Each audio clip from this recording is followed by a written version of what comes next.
Les événements qui ont eu lieu actuellement, notamment le 7 octobre, doivent nous alarmer, doivent nous alerter, bien au-delà de la question israélo-palestinienne, bien au-delà. Ça vaut sur tous les plans. C'est-à-dire l'incurie de ceux qui sont chargés de s'occuper d'un domaine particulier, d'une communauté particulière. Et ça se paye, d'une manière ou d'une autre. Et s'il y avait moins d'incurie, il y aurait moins de problèmes de ce genre. C'est tout simple. Quand on prête le flanc à la critique, quand on prête le flanc aux attaques, c'est qu'il y a quelque chose qui ne va pas.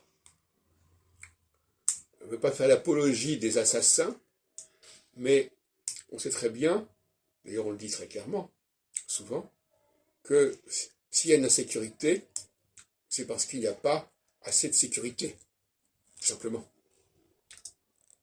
Il ne s'agit pas de faire l'apologie des assassins ou des cambrioleurs, mais il est clair que dans bien des cas, j'en ai déjà parlé, ceux qui étaient chargés de veiller sur la sécurité matérielle et physique des populations n'ont pas été à la hauteur, il faut quand même le dire très clairement.